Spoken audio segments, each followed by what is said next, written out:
Greetings, beautiful people.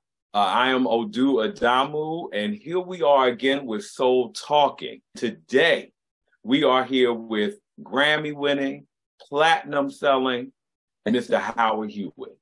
And, what's up, man? Hey, what's going on, sir? Thank you for being with us. Good. Everything's cool. Well, I love to hear that, and we're going to keep it cool, and we're going to keep it chill here at Soul Talking. And before we even get in there, I just want to say, there are singers and then there are voices. And your voice is such a part of our soundtrack. And I'm not just talking about songs, I mean like anthems. Everyone has that, should we get back together, go to second time around. Everybody had that prom or that something tonight to remember. Say amen. I mean, you really introduced something powerful to what we consider soul music, especially at that time. So we're going to get into some of the songs people know, some of the songs people don't know, some things people know about you. And I know we're going to learn some stuff because I got some questions. So I know we're going to learn some things that we don't know about yet. No. But it's going to be cool. You still the grown one in the room. So if you know what they look like. It's all good, Odu. It's like, all these years, man, people have asked so many different things, and I've rectified some thoughts and some things that some people had. I confirmed some things, and it's all about a life. You know what I'm saying? Right, and like, I wouldn't be the person that I am sitting here today if I didn't go through every single thing that I went through in my life. So there's when somebody says, I don't have any regrets, I really don't have any regrets because I don't look at things as regrets. They're experiences and they're blessings and there's some things that are luck, but I always had this thing about luck and, luck being as long as you throw the right numbers on the dice, then your luck holds up. But blessings last a lifetime. So that's what I like to be blessed. I love that. And that's a beautiful place to start, especially knowing, and because, I'm ready to jump ahead because even in just what you spoke, one thing I think about are your lyrics. And I know we're going to talk about that. So delivering messages and sharing your life through song, which is part of the connection that people have and continue to have with you. Right. And you have one Ali today. Is that Muhammad Ali? Oh, yeah, there's Ali. Yeah. Right. Because I almost wore Ali, but I went with Biggie instead because I was in Brooklyn. So I felt like we're going to do that. But so it's not just us. We bringing the ancestors into the room. So this is going to be powerful. For your first album, what I want to talk about a little bit, especially at that time, a lot of groups were trying to go to hit makers. They're trying to get this person that writes or this person that produces to give them that bona fide first single, which you had actually already been putting out stuff prior to your first album. But you, on the other hand, write and produce, really, it is your baby fully. And I want to talk about the importance of you being a songwriter and the main songwriter on your first project. All for real. Well, yeah, I thought it was important in that just basically because of things that I was going through in my life at that time. There was a lot of craziness, hovering over that first album. Certain things that were going on in my life, and but it was really important for me. In that was my first solo debut album, so that I could establish where I was going and establish it without, abandoning, the whole Shalimar Foundation. I'm about foundations. I don't think anything can stand without a strong foundation. And Shalimar was a strong foundation, especially in the recording situation. And so like there was a awareness, a tight rope type of awareness where I'm walking and wanting to you know, establish where I was coming from as far as a solo artist, but not wanting to disrespect and disenfranchise, I guess might be a great word to say. The you know, the basis, the basic foundation that was established with Shalimar, because I'm always proud of where I come from. So that Shalimar is my legacy. And I never wanted to disrespect or disregard or disenfranchise my legacy. So it was, you know, that was the importance of that whole mindset, you know, at that time, you know, because it is, you know, the solo album I was able to say and experience and explore, you know, certain things that I've always wanted to explore as far as like musically was concerned. So, you know, it was important. It was important as far as like to give honor to God, Christ, the Holy Spirit. That was very, very important to me especially on my first solo project. So, you know, there was a lot of different things. So I guess that's basically, you know, the mindset that I had going in, you know. All right. And we're talking about I Commit to Love. Right. And it's interesting as you talk about what was happening in your life, because I was like that. I was like, yo, you know, you go from I got to go to let's all try it over again. Like there's this hope, but everything's authentic. So I'm like, I don't know where Howard want to stay, want to go, want to be in between, but it's all coming out like in this project. And again, it is real. You feel you're not just singing songs because they're songs to see, that there's some way, shape, or form your life this is a reflection of something happening. And I think anyone listening, you know, will pick it up. Yeah, exactly. I mean, it is my musical director and co-producer and co-writer and one of my best friends, Monty Stewart. You know, he said one time, long time ago, we were working on a project. I don't think it was the I Commit to Love album, but it was an album or two after that. And he said, man, you don't ever have to write a book. I said, what do you mean? He said, because all they got to do is listen to your music and they know that, you know, the stuff that you're going through. And, you know, that's why I'm not a fast food writer. I can't. I'm not disciplined enough to go in and say, okay, from 9 to 5, I'm going to write. You know what I'm saying?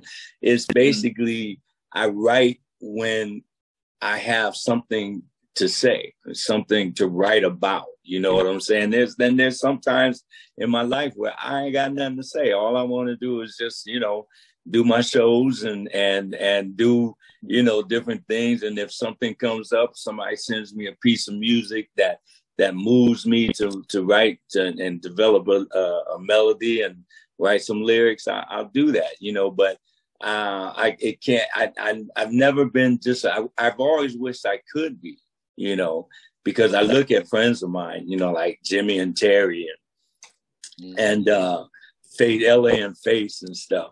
And man, you know, I mean, these cats, you know, you know, they have just as many misses as they have hits, you know what I'm saying? And like, you know, and a lot of people get that whole thing kind of twisted as far as like a hit song. You don't go in the studio and write a hit song. Nobody has ever gone in the studio and wrote a hit song, because a hit song is there's so many different elements that go along with a piece of music that make it into a hit song. Of course, the music is the foundation of it. You know, what you go in there and do. So you go in there and put your best foot forward. You go in there and do and be your best creative foot forward, the whole thing. But then you have to hand it over to the other powers that be. That's what, and with the combination of promotion people, PR people, all that kind of stuff. You know, a record company that maybe has deep enough pockets to really go in there and do and put and do what needs to be done. All those elements work together to make a hit song. You thought that should not be the first single from the album, and the label felt it should be the first single. Man, you know, Well, you didn't think it should be a single at all. At all. It taught me such a great lesson, even at that time of my recording career. And the lesson was never put anything on an album, on a project, especially when you're turning it over to the record company. Never put anything on the album that you would not want to be a single. A cat told me a long time ago, a good friend of mine, Kenny Loggins, right? He told me a long time ago. He said, be careful about what you record, because it might become a hit. You know what I'm saying? So, and if it becomes, and if you hate the song and it becomes a hit, then you got to do that song every night, night, day, show in, show out. And so, like, I always, had that type of mindset. But Save Your Sex for me, even though, it was talking about, monogamous relationships, how important monogamous relationships are. I think people got thrown because of the word sex. And that was, I told the record company, I said, man, I'm not to save your sex from me. I said, I'm going to say amen, man. I'm going to say amen. Right. You know what I mean?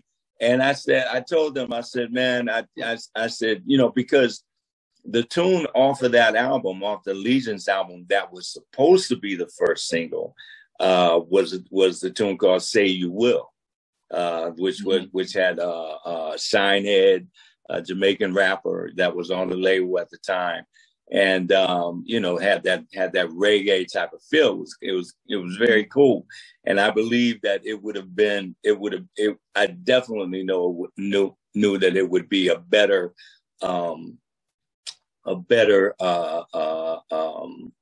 representation of the album as far as the opening of the album and stuff. But because at the time, George Michael had I Want Your Sex. Right. I Want Your Sex. Color Me Bad had I Want to Sex You Up. So everybody was into the word sex. So I told the record company at the time, I said, my audience, they don't want me. They want me to allude to sex, right. but they don't want me to say the word sex. And I told them, I said, I'm going to spend more time, defending this single than promoting it, and I said, every PD, every program director across the country that feels like they're close enough to me to pick up the phone and call, I said, they're going to call me and I'm going to be defending this single. I'm not going to be. Yeah. I mean, and that happened. It was like every yo, man, what's this, about, Save Your Sex for Me? Was it, that was the record company's choice. I want to get into a couple of songs that weren't releases that are dear to you. And if you want to share a couple of the stories behind them. My mindset going in on every project that I did then and still do now is, I don't like to do album cuts. Everything that I like to do, I like to try and, the one thing that I had a question about was Save Your Sex for Me. And we see how that turned out, so, I mean, there's a song on the Allegiance album as well that's called How Fast Forever Goes. I chased that song, man, for like 2 years. Because for one thing, the title was just amazing to me, How Fast Forever Goes. I mean, you have cards and, letters and stuff that written, through the years, all of us do, where like, I love you forever. I love you. You're my forever woman, or forever woman, you're my forever man. And how fast forever goes. And it's like, so that song and the whole production of it. Tommy LaPuma, God rest his soul. He was the executive producer on that project, on the Allegiance project. So he did a great job with that song and with everything else on that album. And that was one song that I loved, and you know, it was really special to me.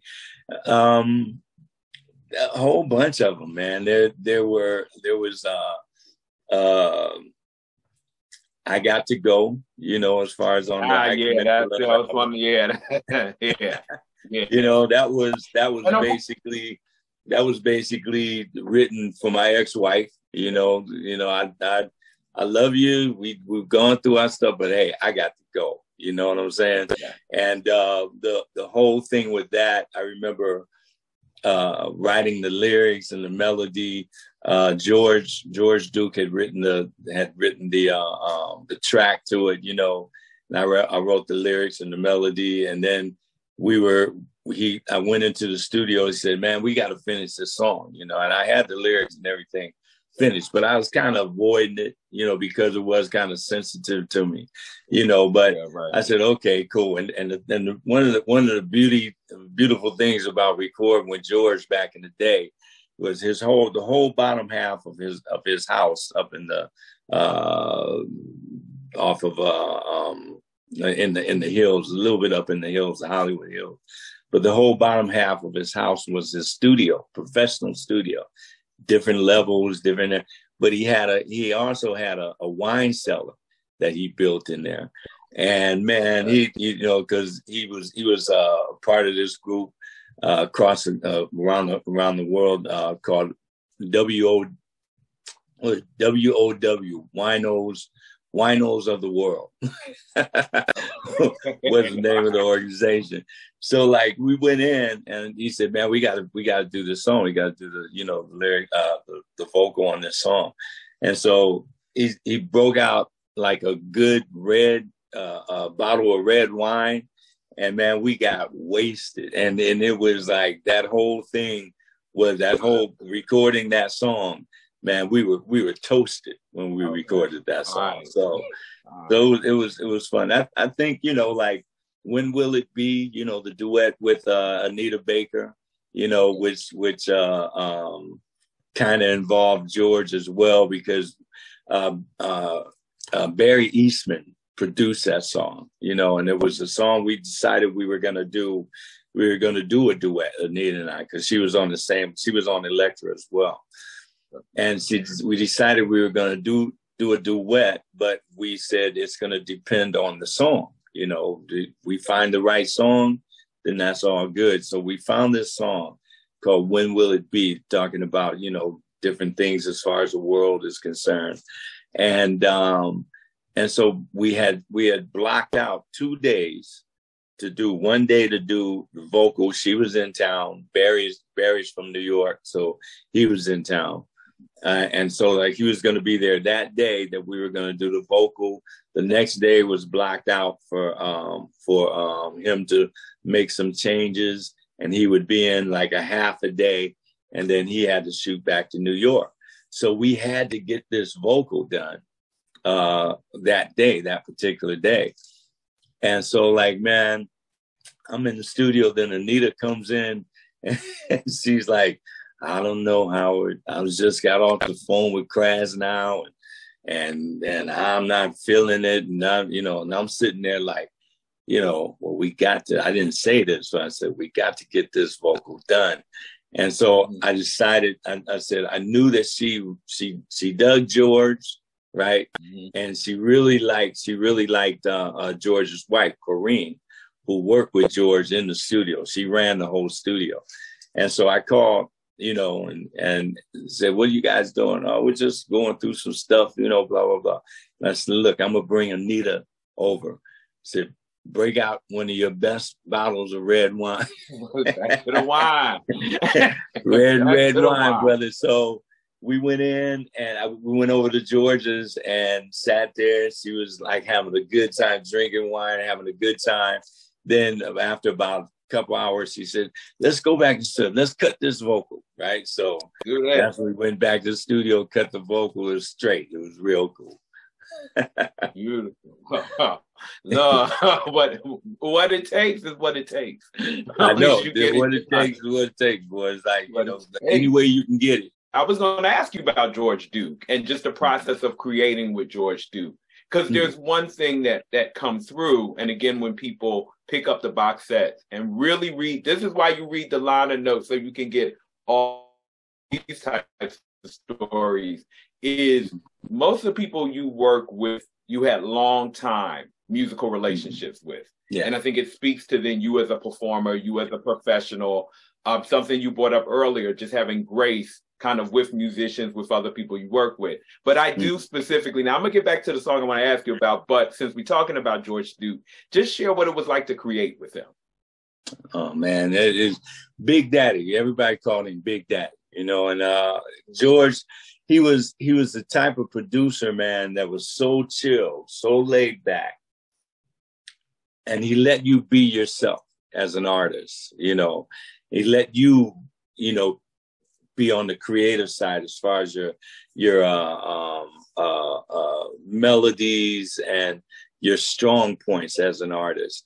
And that's important. You want, as an artist, you want a producer that knows exactly where he wants to go with the song, but he also knows how to give you the leeway and the freedom to be, an artist on a song. I first met Stanley Clarke when we did Heaven Sent, and then Stanley introduced me to George. So then the three of us were creating stuff, and then I go in the studio with Stan, and then I go in the studio with George and stuff. And I mean, it was just a good time whenever you went in, whether it be for a lead vocal or a group of people, because we always, he always did groups of stuff, groups of people. Sometimes Shantae Moore, a whole bunch of us would get together and do background sessions for him.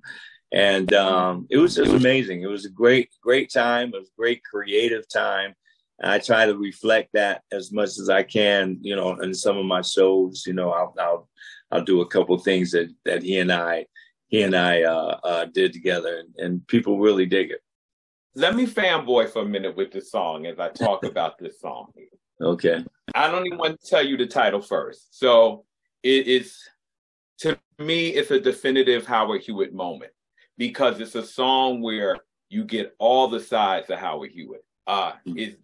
First you start off talking. Now, our school, we know when somebody start off talking in the song, it's getting ready to be a song. Because like we hear. And vocally, seriously, because some people, we want to marinate in it. We want to really understand what's going on. You let us get into the lyric. And then when you sing, you singing on the song. Because there's sometimes an artist, and you feel like, don't even give me that false humility. When you went in there, you say, I'm going to sing this song. For me, it's Your Fire and Desire. And it's Take It to the Highest. Take It to the Highest, yeah. Wow. Yeah. Take It to the Highest, brother. So talk a little about that song. That song, man, my mind is like, you got me early in the morning, man. I'm sorry, right. Because, y'all right, because he in California, so excuse it. But whatever you can. Because I can talk about it, but I'm going to let you say something. Yeah, no, that song was produced, and I don't think he wrote it, but Narada Michael Walden produced it, right? And so recording with Narada all in itself is like an experience, because he was just so. I remember one time, I think it was on Take It to the Highest. It's either that or one of the other songs that we were doing. Because I think on the Allegiance album, we did about 4 songs, Narada and I, and he produced about 4 songs. And I was in the studio and I was into it, right? And I had my eyes closed, and I happened to open my eyes. And when I opened my eyes, Narada had snuck into the studio and was lighting candles that were all over, all over and it actually kind of scared me, but it was just funny because it was, he's creating the mood. He's lighting these candles all around the studio. And, but yeah, Take It to the Highest was, one of those songs where, like, you just, again, it was an album. It was never a single, but it could have been a single. It could have been a single, but definitely all day long. The Allegiance album, like I said, had a lot of good stuff on there, but Take It to the Highest was one of those dynamic songs. Narada did an amazing job on it. I'm telling you, it's a full journey, and it's a song. And then I'm gonna get to the next piece, but it's also a song. And now that you told the story in the studio, etc., that when you listen to the recorded version, you can imagine it live. Mm-hmm. Like you can feel the live experience of it. Yeah. So praises to Narada and praises to you, sir, for giving us that. Oh, thank you. But that was one of the things that we really wanted to accomplish. I remember in that, as far as that song is concerned, was to have the dynamics like you do it. It would be done if you were doing it live. And I believe we captured that with that song. As we talk about the albums and why, I mean, for lack of a better term, album cuts, is because we're kind of looking at a different time. Often now, I think people just think song, and I put songs together. But these were journeys. These were stories. There can be appreciated in their fullness. And so there's a few words for me that go along with that when I think about Howard Hewett. And that is consistency, the approachability of your music, and then the vibration of love that comes kind of throughout listening to your projects, not just the content and the lyrics, but there's a feeling of you giving yourself kind of when I listen to your music. Yeah. Yeah. I mean, it's as a writer, it's so crazy because, you wear your feelings on your sleeve. That you put your feelings out there, you put your emotions out there for everybody to have an opinion about. You know what I'm saying? And it's like you gotta develop a thick skin as a writer because it ain't personal. It's just people, like, everybody has an opinion. Like, everybody got a butthole, everybody got an opinion. You know what I'm saying? So, it's like, and that opinion may not gel with what you're feeling or how you feel about a tune. So, like, or about the content of a tune. So you have to develop that thick skin, if you're going to be a writer and not take things personal. Because it's not personal, it's just people's opinions. Hopefully, you hit on nerves that can really help somebody. Like, my whole thing is like, if I'm writing about a relationship or relation trip, like I call them, then if I'm writing about a relationship, then I want to write in a way where it's going to help somebody go, through some things, because there's nothing new under the sun. It's like I used to tell my kids all the time as they were growing up, said life is the most impersonal concept you will ever come across. And they said, well, what do you mean? I said, well, whatever is happening to you has happened to somebody else before, will happen to a whole bunch of people afterwards. The only thing that makes it personal is how you choose to deal with it, how you choose to deal with a certain situation.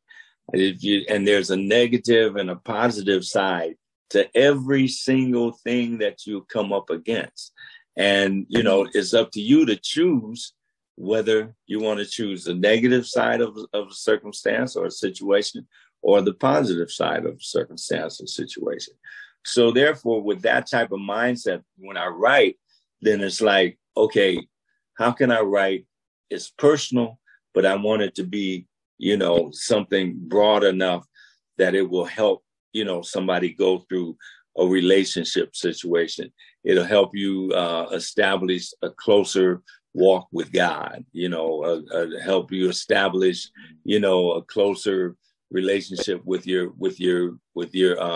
significant other, wife or your husband, and even a friendship. Even a friendship is a relationship. Anything that has to do with two people is a relationship. So, that's basically, where with the mindset that I try to have when I'm starting to put some ideas together.